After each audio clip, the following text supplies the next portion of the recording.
We are now joined by Najib Shah, the former chairman at the Central Board of Indirect Taxes and Customs, and Abhishek Rastogi, the founder of Rastogi Chambers. Gentlemen, thank you so much for taking time out and being here with us on the program. Mr. Shah, let me start by asking you about these new bills and what you sort of make of it. Well, this was expected because the last GST Council meeting had recommended that the levies on these tobacco products will kick in after some time. Because remember, the compensation cess, as Timsy pointed out, it comes to an end. And obviously, the government needed to raise taxes. So 40% is what is proposed to be levied as decided by the GST Council. And the rates proposed that in the amendment of central excise are quite steep. I assume these are the maximum rates that the government is taking on board, and the actual rates could be a little lesser than this because it is substantially higher than the existing rates. The existing rate components consist of basic excise duty, NCCD, GST, a compensation cess, and a specific element. So what has been proposed in the Central Excise Act amendment is the specific element. Then we have also taxes proposed per machine for Gutka.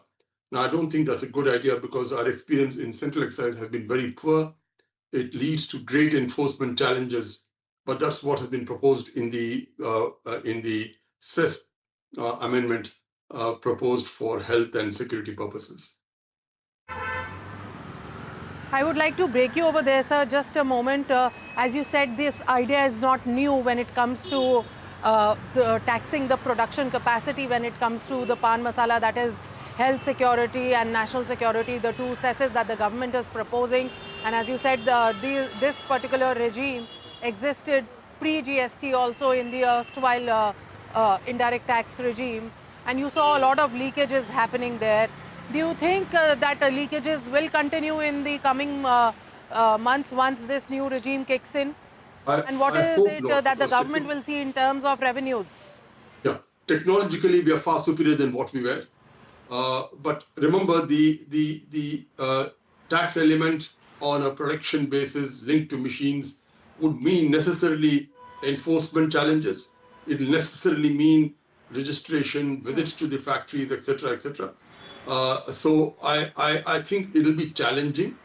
I'm sure they have thought through this. They have learned from the experience in the central excise regime when this regime was there, and hopefully they would have ensured that the same amount of leakage which happened in the Gutka regime in central excise does not take place in this new proposal.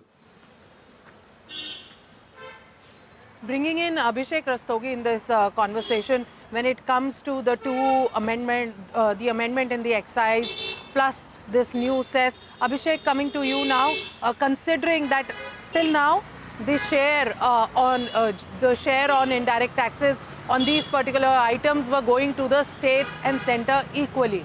But now with this new bill, that is the health security, say national security cess, the two cesses will continue to remain with the centre. The collections will be with the centre and they will not be shared with the states. Do you think there is a little bit of unfair treatment that the states may feel because they agreed on bringing the tobacco products, including pan masala, on board in the GST regime, only because they said that there will be a 50-50% share which will be shared with the states and the centre, but now, and the compensation cess completely going to the states, but now the cesses will be completely with the centre? I think, Timsy, 2 points very clear. The writing on the wall is very clear. Tax sin goods as high as possible. That is one. Secondly, as far as the compensation cess is concerned, it was very clear that the compensation cess will be given to the state for the revenue loss for a stipulated period of time. Now, the government is not shying away. The central government is not shying away to make up for those loans or interest which is becoming due or which has become due. So only after this particular time, this new regime will kick in. That is part one of the question. The second part is we must understand that the revenue collection also has to happen from different sources, and taxing sin goods is a good idea. Now, while there is an indirect tax in the form of central excise duties, which has now gone up, there is an equal addition in terms of the GST number as well, in terms of the rate which is increased on these several products. So even the state portion from the collection would go up. At the end of the day, we must also look the intention of the government to impose this cess, which is called the health security cess, national security cess. And it is the cess which will be levied in an indirect way to collect an indirect tax by imposing tax not only on the machines which are installed, but also the processes which are undertaken. And that is the key. The government is trying to make even the production expensive, and by recovering some sort of cesses, which will, and the collection of these cesses, rightly, as you mentioned, will go to Consolidated Fund of India. And all of this collection would be used in the best wisdom of the central government. The funds may still go in exceptional situations, depending on need, depending on the requirements of different states. The states may still be the beneficiary of these cess in certain circumstances. But yes, the amount will go to the Consolidated Fund of India, and hence the federal government will have the right way to allocate the cess further.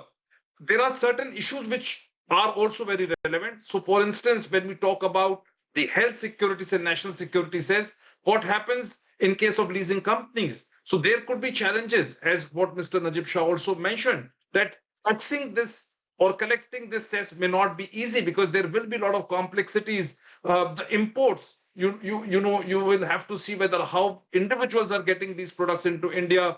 The leasing companies, what are the impact on the leasing companies? And of course, when we talk about the compensation cess going off, there could be a lot of transitional issues and availability of credit. Those will remain a challenge. I think once this is proposed, those issues must be addressed by the government so that there are less of leakages.